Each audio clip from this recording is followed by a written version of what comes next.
Irmãos, Deus já tem falado conosco através dos louvores, das saudações, mas Deus tem ainda um conselho para as nossas vidas, uma palavra para nós.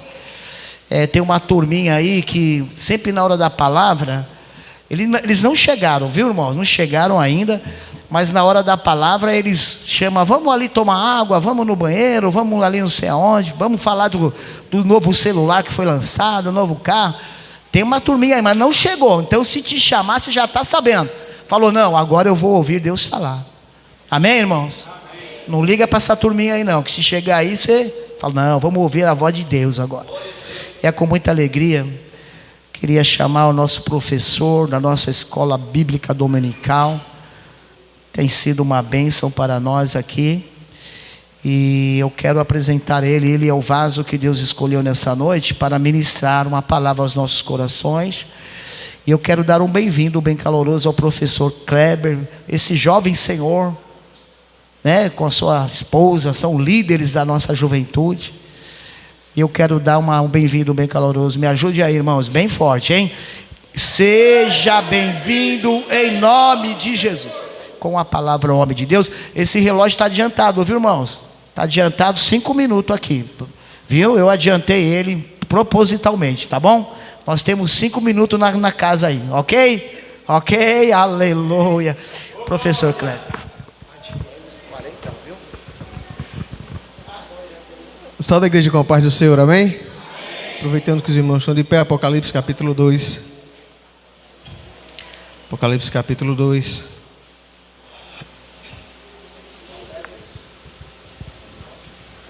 Apocalipse capítulo de número 2. Apocalipse capítulo 2, versículo número 12 em diante.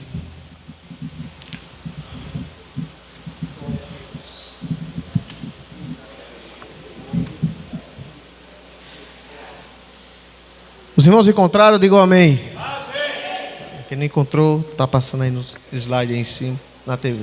Apocalipse capítulo 2, versículo número 12.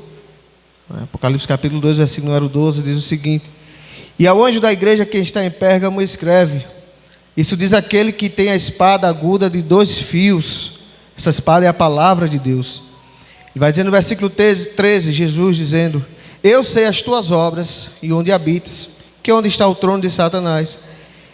E retens o meu nome, não negastes a minha fé, ainda nos dias de Antipas, minha fiel testemunha, o qual foi morto entre vós, onde Satanás habita. Mas umas poucas pessoas, umas poucas coisas tenho contra ti, porque tens lá o que seguem a doutrina de Balaão, o qual ensinava a Balaque a lançar tropeços diante dos filhos de Israel, para que comessem do sacrifício da idolatria e se prostituíssem. Assim tens também o que se seguem a doutrina dos nicolaítas, o que eu aborreço, diz o Senhor Jesus. Aí Jesus vai dar agora um alerta: arrepende-te, pois, quando não, em breve virei a ti, e contra eles batalharei com a espada da minha boca. Quem tem ouvidos, ouça o que o Espírito diz às igrejas. O que é que o Espírito diz às igrejas? Ao que vencer, darei eu a comer do maná escondido, e dar-lhe-ei uma pedra branca, e na pedra um novo nome escrito, o qual ninguém conhece, senão aquele que o recebe. Os irmãos podem sentar. Antes de trazer a palavra, eu vou louvar a Deus. Como já foi dito aqui, é tempo de você trazer o seu perfeito louvor ao Senhor. Você trazer a sua perfeita adoração. Você ser um adorador por excelência. Você nasceu para isso. Aí você escolhe, ou você adora lá ou você adora aqui. Mas aqui é o lugar de adoração onde você adora o Rei Eterno. Quero dar o melhor, adore comigo, de mim. Você está pronto para dar o melhor de você ao Senhor? Quero oferecer sacrifício de louvor. Quero ser bem mais, diga, do que já sou. Você pode ser qualquer coisa lá fora, mas aqui dentro você é um adorador por excelência. me tornar.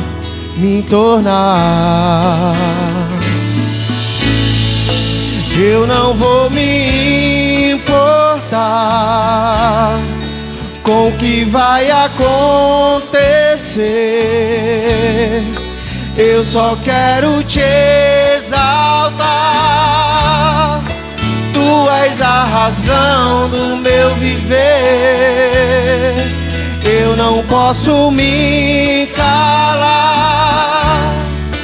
Tenho adoração em meu DNA. Diga, eu sou um adorador por excelência. Um adorador por excelência. Um adorador por excelência. Um adorador por excelência. Quero ser. Como já foi dito aqui, você quer que Ele complete a sua boa obra na sua vida? Diga, eu quero dar o melhor de ti ao Senhor, Pai. O melhor de mim. Quero oferecer sacrifício de louvor a ti, Pai. Sacrifício de louvor. Sacrifício de louvor. Quero ser bem mais do que já sou. Um adorador por excelência.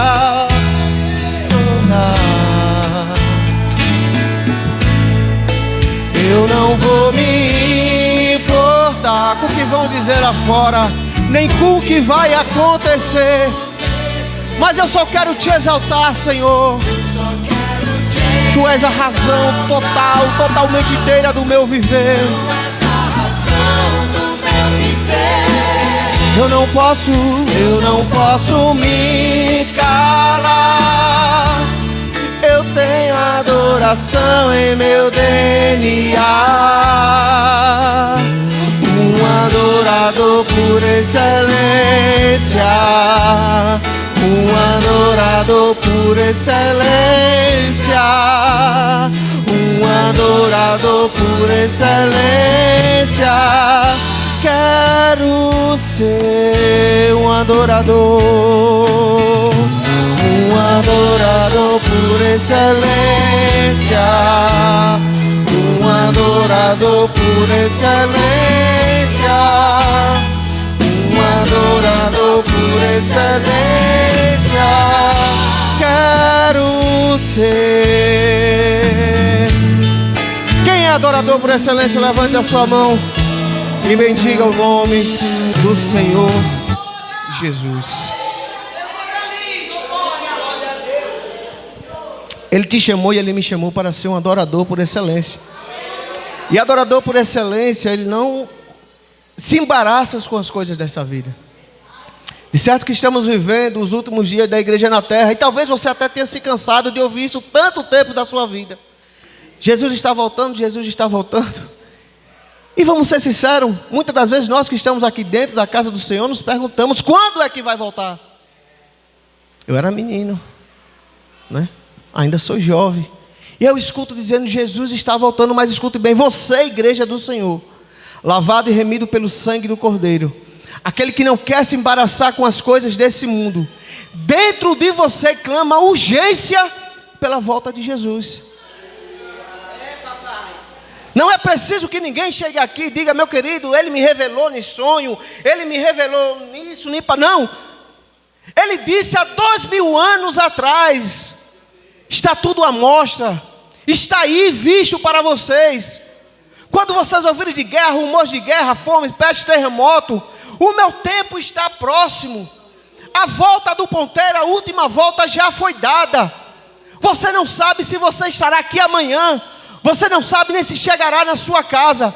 Mas uma coisa eu tenho certeza, e eu creio que todos que estão aqui devem nutrir a mesma certeza. Se Ele volta hoje, nós estaremos junto com Ele cantando: Santo, Santo é o Deus de Israel. É tempo de refletir, voltar a entender a urgência dos últimos dias. É tempo de ver, analisar. É tempo de parar. 1 minuto. Pare, tire 1 minuto do seu tempo. Para deixar o seu egoísmo de lado. Para deixar a sua prepotência de lado. Para deixar o seu eu de lado. Para deixar o seu ego de lado. E você parar e refletir: Senhor, será que os passos que eu estou dando são passos para a eternidade contigo? A Bíblia vai nos dizer, vai te dizer, como Ele diz a mim, fala. Existem 2 caminhos, céu e inferno. Você decide para onde você vai. O que você não pode é se embaraçar com as coisas dessa vida.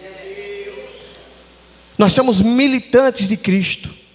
O nosso viver tem que ser santo. O nosso falar tem que ser santo. O nosso agir tem que ser santo. A nossa adoração, Ele é para quem é santo. E o único que é santo se chama Jesus Cristo, o Filho de Deus vivo. Nós temos aqui um texto em Apocalipse, capítulo número 12, capítulo número 2, versículo número 12 em diante. Um texto que fala sobre a terceira carta, que é a carta direcionada à igreja de Pérgamo. Como os irmãos sabem, Apocalipse, livro da revelação, livro que trata das últimas coisas escatológicas, livro que trata dos que nós já falamos aqui, daquele que prometeu e vir, aquele que virá. E essa carta é direcionada à igreja de Pérgamo. Pérgamo, né? Que do grego ele já vai dizer Pérgamo, perversão, perversão, e gamos, união. Pérgamo quer dizer união pervertida. Era uma cidade muito próspera e uma das principais cidades da Ásia na época, da Ásia Menor. Hoje, situada na atual Turquia.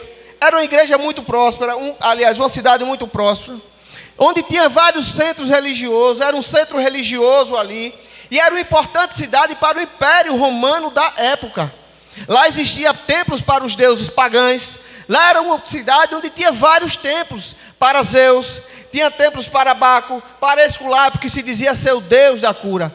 Era uma cidade que se difundiu na idolatria e no paganismo. Lá se adorava até o imperador da época.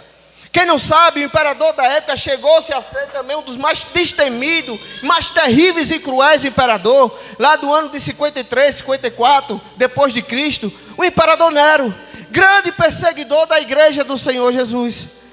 E esse imperador tinha um templo lá em Pérgamo, onde ele também exigia adoração. Era um imperador terrível, todos que passaram até ali. Essa carta de Pérgamo, o que se parece é que historicamente ela vai simbolizar o período posterior ao período de João. João escreveu essa carta, mas o que parecia era para a cidade no futuro, lá em 313, melhor dizendo, depois de Cristo. Porque na época de João era muito perseguido a igreja do Senhor Jesus. Aqui, quando João escreve Deus, Jesus Cristo, ditando a carta para João, se parece que a igreja não está mais em intensa perseguição. A igreja estava num acomodismo espiritual. A igreja, por se tratar, está em uma cidade de profundo paganismo, de profunda liturgia religiosa, onde se misturava tudo e todos. Enquanto aquele imperador Nero estava lá e destruía e matava, jogando cristão para leões, jogando cristão na fornalha, jogando cristão, fazendo que cristão morresse crucificado, aquela igreja ali mantinha a sua fidelidade com Deus. Mas Deus lá na frente, no período de 313, quando Constantino ele assume o Império Romano, as coisas começam a mudar para os cristãos. Constantino ele entra em uma guerra, ele vence a guerra, e as palavras de Constantino são essas: eu venci por causa do Deus dos cristãos. E Constantino, ele se proclama agora o quê? Cristão. E qual é a primeira coisa que Constantino faz? Ele vai tirar o edito que vem lá de Nero, aquele edito terrível que matava os cristãos, e diz: agora a principal religião de Roma é o cristianismo. E é por isso que o cristianismo começou a se difundir, chegando até a gente. Começou nesse foco, principalmente com Constantino. Só que existia um porém. Jesus, quando ele vai falar sobre o grão de mostarda e comparar que o reino de Deus é semelhante ao grão de mostarda, ele vai dizer: é pequeno, mas que cresce de uma forma que é absurda. Ele cresce tão grande, ele cresce de uma forma tão absurda, que as aves do céu, ele vem e faz ninho nos seus ramos. E quando Jesus diz isso, nós ligamos lá agora a palavra do semeador. Jesus vai dizer que quando a semente, ele não é plantado em um local fértil que é o seu coração, e cai na beira da estrada, as aves do céu, ele vem, come e arrebata a palavra que deveria estar no seu coração. A igreja de Pérgamo cresceu, se difundiu, agora era a igreja do momento. O cristianismo se tornou a igreja do momento para Pérgamo. Só que Jesus, ele não estava satisfeito com isso. Ele disse: é mista que o meu reino cresça, mas o meu reino cresça sem dividir a minha adoração com ninguém. E Jesus, ele começa a dizer: olhe, e é o anjo da igreja que está em Pérgamo escreve: isto diz aquele quem? Aquele que tem a espada de 2 fios, ou seja, aquele que tem a palavra verdadeira de Deus. Aquele que é o alfa e o princípio e o fim, o alfa e o ômega, aquele que é o primeiro e o derradeiro, aquele que é, aquele que foi e aquele que sempre será. Ele diz: e assim diz o Senhor para a igreja: eu sei as tuas obras, eu sei onde habitas, eu sei qual é a cidade, eu sei onde você está alocado. Jesus estava deixando ciente para a igreja de Pérgamo, como ele deixa ciente para a sua igreja hoje, nessa noite. Ele sabe onde você está, ele sabe qual é o seu local. Você não precisa enganar a ele, porque ele sabe, ele conhece o seu interior, ele conhece o seu exterior, ele sabe o seu sentar e ele sabe o seu levantar. Aí ele chega para a igreja de Pérgamo e diz: olha, eu sei as tuas obras, eu sei até onde tu habitas, que é onde está o trono de Satanás. Aí Jesus ligava isso, porque em Pérgamo, que tinha lá o império, um templo religioso para o imperador da época. E quando Jesus diz onde está o templo de Satanás, era porque o imperador exigia a adoração para si. E era um imperador terrível. Jesus disse nessa carta: olha, eu sei que aí onde vocês estão é onde está o templo de Satanás. Mas aí tem pessoas, preste atenção, tem pessoas que conservam ainda o meu nome. Tem pessoas que não negam o meu nome, não negam essa fé. E tem pessoas aí que é minha fiel testemunha, é o meu militante até a morte. E Jesus cita o nome de uns, ainda nos dias de Antipas. Antipas era um diácono, um presbítero da igreja de Pérgamo. E Antipas viveu na época terrível que a igreja teve ali, que foi na época do rei Nero. Antipas morreu torturado dentro de um boi de ferro, de bronze. Colocaram ele vivo lá dentro, tocaram fogo enquanto ele morria pelo amor do evangelho. Aí Jesus disse: olha, eu estou falando para você porque eu sei onde vocês estão, eu sei a situação que você está, eu sei qual é a posição que você se encontra nesse momento. Eu sei que aí tem muitos que querem te derrubar, eu sei que aí tem muitos que querem te matar, eu sei que aí tem muitos que querem te levar para a sarjeta. Mas enquanto eu estiver com vocês, as portas do inferno, ele já tinha profetizado, não prevalecerá contra a minha igreja. Antipas tinha um remanescente em Pérgamo. Olha, existia um remanescente. Que remanescente era esse? Ele não negava o nome do Senhor e conservava o nome do Senhor. Note que a igreja de Pérgamo nada é diferente da igreja de hoje. Porque eu vou voltar um pouquinho para você entender. Quando Constantino, ele rasga lá a lei que perseguia os cristãos e diz: agora o cristianismo é a religião oficial aqui do governo, e ele se dizia cristão. Começou agora, as coisas mudou, se inverteu os papéis. A igreja que antes era perseguida, e quando perseguida não negava o seu nome. Você vai morrer.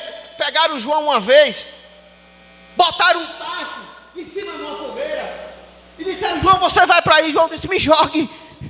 Botaram o óleo: João, você vai ser queimado. João disse: me jogue. E jogaram o João dentro do tacho. O que foi que aconteceu? Parecia que João estava brincando dentro do tacho, porque o óleo não queimava João, porque Deus estava com ele.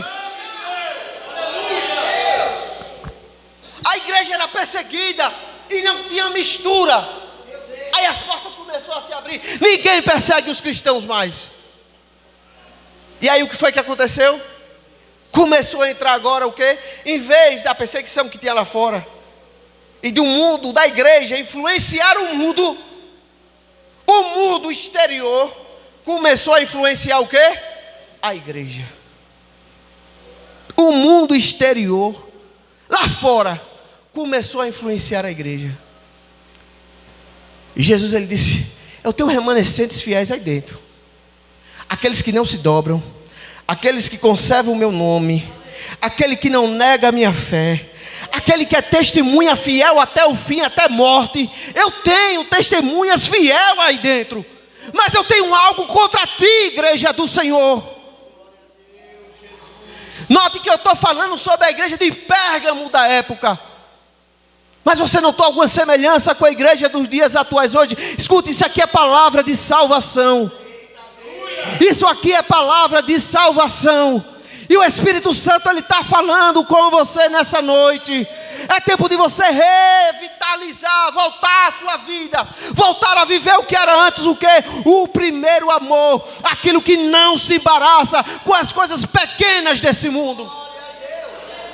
É fácil apontar o dedo para Judas, olha o traidor, 30 moedas de prata, 30 moedas de prata, você, muitas das vezes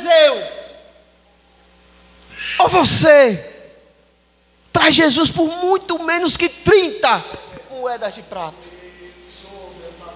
Começamos agora a misturar as coisas, o santo com o profano. Isso Deus, ele não aceita.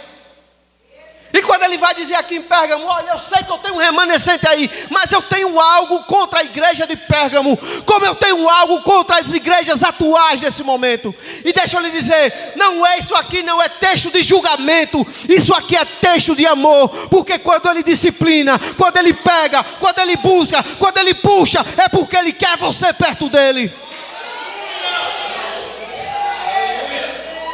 Filhinhos, não pequei, mas se você pecar, você tem um advogado. Eu digo isso sempre.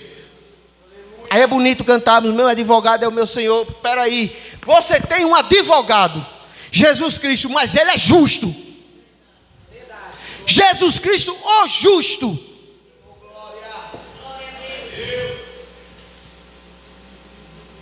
Mais uma poucas coisas tenho para você, ó igreja.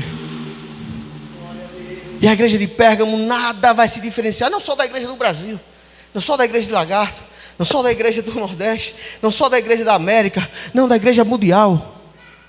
Eu tenho algo contra, poucas coisas contra vocês. E veja bem, essa palavra aqui, dita por Jesus, e que hoje, para a igreja de Pérgamo, que está sendo difundida e dita aqui para a igreja do Brasil, essa é a verdadeira palavra de Deus. Não foi direcionada para a classe só de membros, não. Porque muitas das vezes é fácil chegar aqui, como eu estou chegando aqui, e dizer: igreja, você tem que voltar, enquanto o altar também está destruído. Nós temos que ser sinceros para falar com Deus. Ele disse: eu estou à porta e bato, meu querido.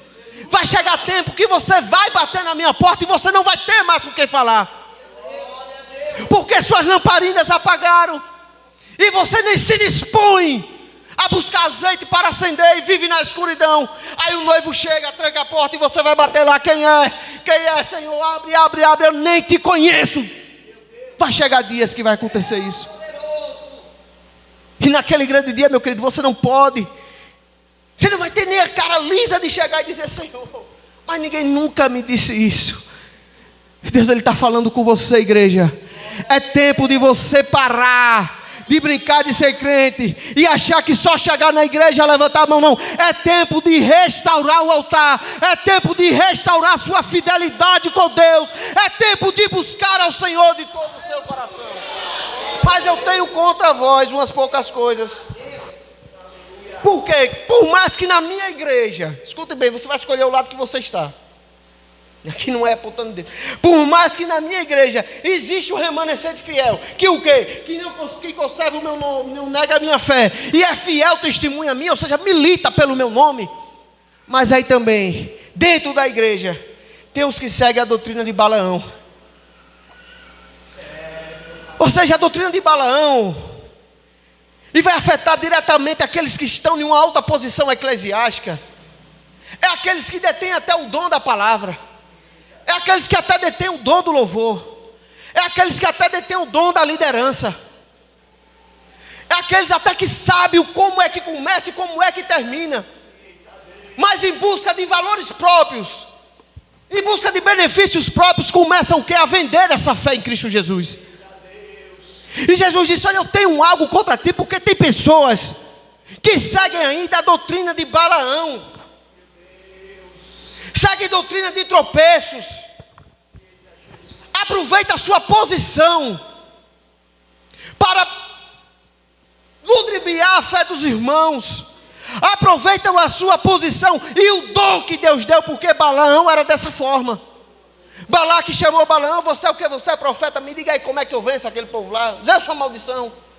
E o cara era tão sorrateiro que quando ele viu que não deu certo, ele ainda tramou por trás do povo: pegue 3 menininhas lá bonitinhas e mande lá para os filhos de Israel. E Deus, ele odeia isso. Isso não é palavra minha, meu querido, porque a Bíblia vai dizer logo em seguida: tem também dentro aí aqueles que seguem a doutrina dos nicolaítas. E ele foi sincero no que Jesus, aqui é Jesus, não é João não, Jesus dizendo, ele foi sincero: essa doutrina aí eu aborreço, eu odeio. Qual era a doutrina dos nicolaítas? Era depravação. Eu vivo da minha forma porque Deus me ama. Ele te ama, meu querido, Ele quer te levar para o céu. Mas existe muito mais além dessa palavra. Existe céu e inferno. Se Jesus te chamar hoje, qual o destino da tua alma? Esse corpo aqui vai voltar para o pó de onde ele veio. E a tua alma, para onde é que vai? Jesus contou a parábola: cara, eu estou rico, eu estou bom, eu botei meu celeiro lá, nada me faltava.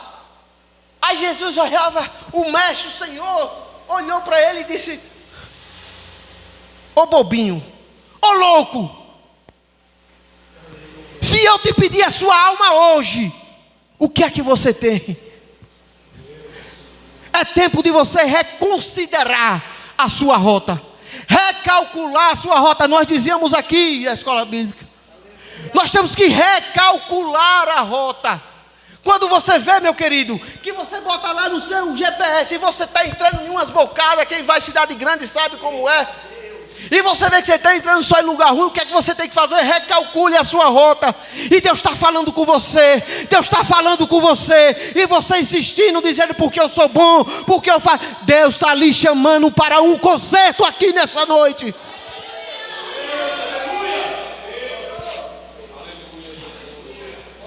Aí agora vem o conselho que Jesus vai te dar: arrepende-te. Simples. E deixa eu lhe dizer algo: essa palavra é para aqui, para ali e para aqui. É para ir para mim.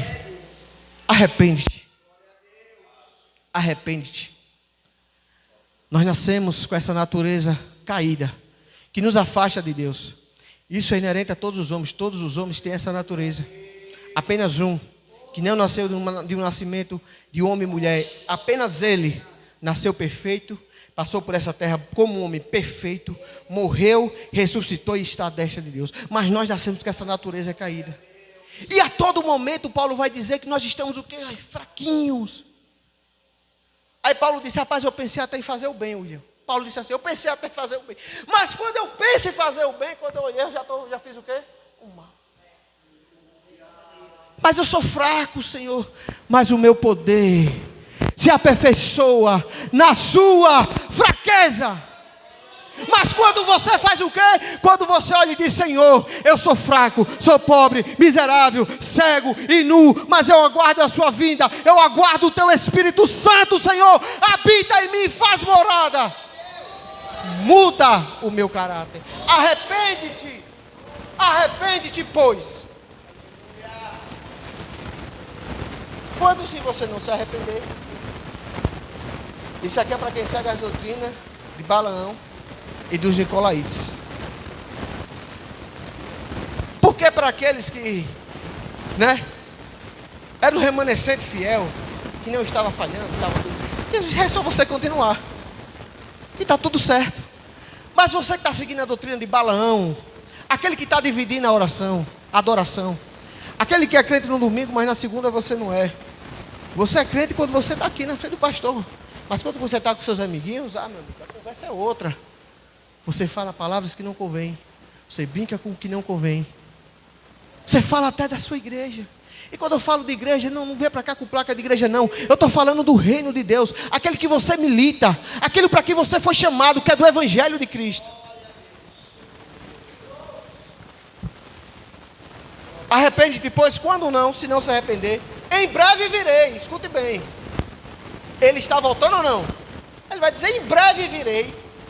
E contra eles, contra quem? Aqueles que seguem a doutrina de Balaão. Seja do mais alto escalão dentro da igreja ao mais baixo. Ele vai dizer, eu batalharei com ele. E aí, meu querido, eu não vi ainda. E não verei um que consiga guerrear e vencer contra o Deus de Israel. Não tem. E contra eles batalharei. Com o quê? Como ser fiel em meio ao mundo de corrupção, onde se mistura o santo com o profano. Como ser fiel? Ele vai dizer, eu batalharei com a espada da minha. É a palavra de Deus. É o Espírito Santo. Aquele que te guarda, aquele que te consola, aquele que sabe, lhe diz o que é a verdade, o que é o pecado, o que é a justiça e o que é o juízo. Aquele que te faz seguir no caminho verdadeiro que é Jesus Cristo, porque ele disse, eu sou o caminho, diz o Senhor Jesus, a verdade e a vida, e ninguém vai ao Pai senão por mim. Não é por Papa, não é por pastor, não é por presidente, não é por partido A ou B. Quem leva para o céu, quem cura, salva e liberta é Jesus Cristo de Nazaré. E para finalizar, Jesus dá o exemplo que ele diz em todas as cartas, o conselho. Se você tem ouvido, você ouça. Se você tem ouvido, você ouça. A parte já está sendo feita. Quem vai trazer a palavra? Isso independe se é uma palavra de pregação, uma saudação, como foi dada aqui à irmã, né? Quer completar a boa obra? Seja um adorador por excelência, seja constante na sua adoração, seja no louvor. Ali é tudo inspirado pelo Espírito Santo. Ah, mas quem vai hoje, quem vai cantar, eu não me dou bem, mas aí o problema é seu, meu querido. O culto não é para você. E Deus, ele está falando, naquele grande dia, você pode até lembrar desse dia, rapaz. Mas o Senhor falou, isso deixa eu dizer, não foi Kleber que falou não. O Senhor falou. Aí ele diz, quem tem ouvidos ouça o que o Espírito diz aquele que vencer. Note que Jesus ele distribuiu 7 cartas para 7 igrejas da Ásia, uma para cada um. E todas as cartas ele disse o que ele via da igreja de Éfeso. Tinha até uma doutrina de Nicolaitas na igreja, mas ele disse, você não tem se contaminado, parabéns. E Jesus, todo final de carta, ele disse, se você vencer, é isso e aquilo. Aí para essa igreja aqui, veja bem, Jesus vai dizer, olha, quando você se arrepende, e você larga o seu pecado, e a sua adoração agora é direcionada apenas para Deus, e direcionada apenas, mas é porque eu sou, não, você pode ser da igreja do Japão, a mesma adoração, o Deus daqui é o Deus de lá. Aí você vem, você tem uma promessa, ao que vencer, eu darei a comer do maná escondido. Alguém já viu esse maná? Não, porque está escondido, ele está dizendo aqui. Mas que maná é esse? Isso aqui são as bênçãos espirituais. É a ação do Espírito Santo. Se você vencer, eu lhe darei as virtudes do Espírito Santo na sua vida. E deixa eu lhe dizer, isso aqui não. Você, a partir do momento que a tribulação veio para a sua vida, você diz, não, meu querido. A perseguição, a tentação, você diz, não, eu só adoro a Deus. Como aqueles 3 jovens, seu rei, você está achando que eu vou me dobrar? Nem precisa você tocar aí para não gastar a sua voz. Eu não vou me dobrar. E se meu Deus não me livrar, eu continuo não me dobrando. Quando isso acontece, você irá comer do maná escondido. As virtudes do Espírito Santo habitará em vós. Aí tem mais. E dar-lhe-ei uma pedra branca. Aí você me diz, para que eu quero uma pedra branca? Na Roma antiga, Quando a pessoa era dada como inocente, isso não é história de Karoshima, sai daqui, vocês não pesquisam. Quando alguém era dado por inocente, ele recebia o quê? Uma pedrinha branca. Pedra branca é a absolvição. Escute bem. Todos pecaram, sim ou não? E a Bíblia vai dizer o quê? E destituídos estão da graça de Deus. Todos. Mas aonde abunda o pecado, ou seja, onde abunda o pecado, onde aquele pecado fede, você diz, rapaz, que lugar, está aqui, todo mundo é pecador, que igreja, é para isso, é para acolher eu que sou pecador, é você que é pecador, mas onde abundou o pecado, Paulo vai dizer, superabundou, ou seja, transbordou a graça, o pecado está aqui, olha. E a graça está aqui derramando tudo, é uma torneira esvaziante. Onde abundou o pecado, superabundou a graça. Aí Jesus está dizendo aqui, olha, a quem vencer, além de eu dar as virtudes espirituais a ele, eu vou dar a pedrinha da absolvição, porque veja bem, a sua dívida foi paga na cruz do Calvário. Você vai receber a pedrinha branca. E nessa pedra, escute bem agora que vem o negócio. Nessa pedra, Diácono Elielson, que você vai receber, vai estar escrito agora um novo nome.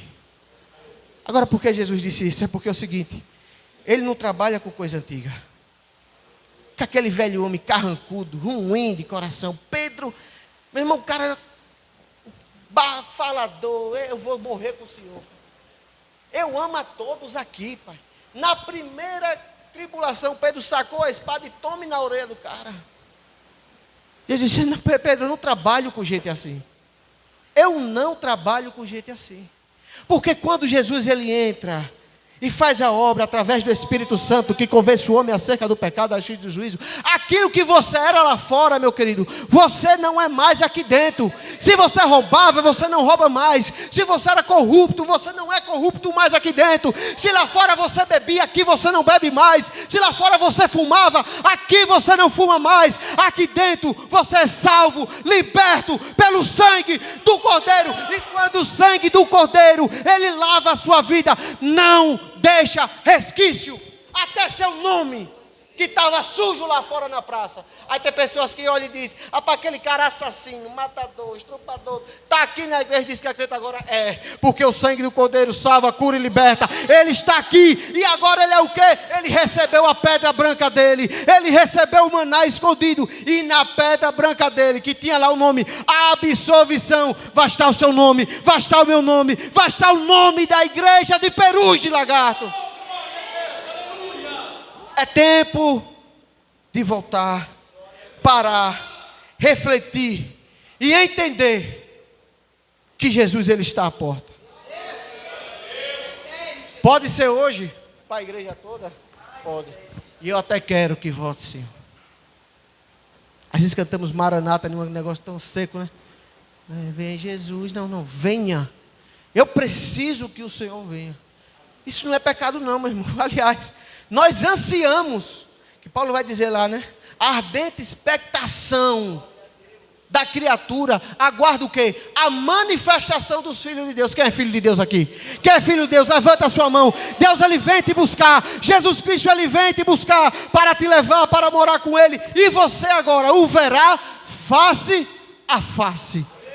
O verá face a face. Guarde o que tu tens, para que ninguém roube a tua coroa, para que enfim você receba a sua pedrinha branca e com o nome escrito inocente, porque o nosso maior preço foi pago na onde? Na cruz do Calvário, 2000 anos atrás. Deus abençoe a igreja. Graças a Deus. Você pode louvar a Deus por essa boa palavra, irmãos. E mediante essa palavra, irmãos, eu queria fazer um amável convite a você.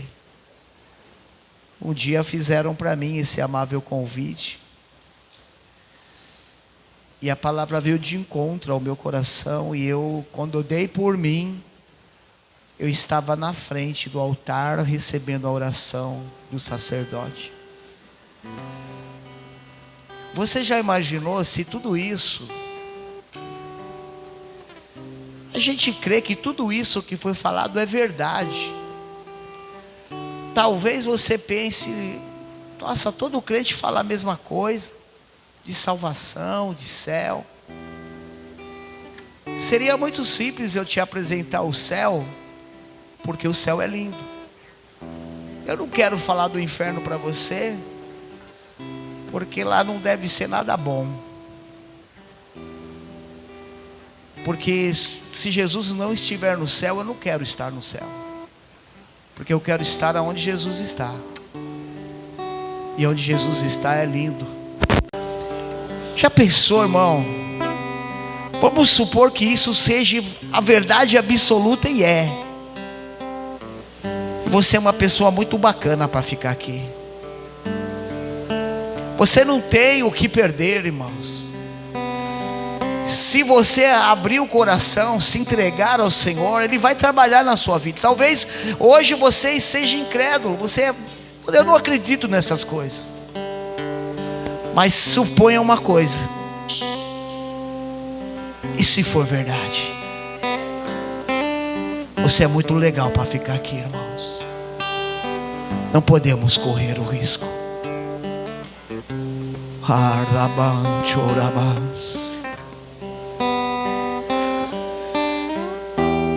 A maior virtude do Evangelho é reconciliação. Ele veio para nos reconciliar a Ele. Não é por obras, pelas minhas obras, mas é pelas obras dele. E a evidência que Ele trabalhou em nós, as boas obras em nós, é a nossa dedicação a Ele. E mediante a tudo isso que foi pregado nessa noite, tudo isso que foi falado no decorrer do culto, eu quero fazer um amável convite a você. A decisão é sua. Aqui existe uma igreja que vai estar orando por você, que vai te abraçar, te ajudar na caminhada. Eu falo isso com muito temor. Talvez você não entenda nada ainda, mas abra seu coração nessa noite. Você que ainda não aceitou. A gente fala aceitar, mas é Ele que nos aceita. Ele fez o que pôde para nos comprar, nos reconciliar. Você que por algum motivo ainda não se entregou a sua vida a Jesus Cristo, ou você que por algum motivo se afastou, eu quero orar por você.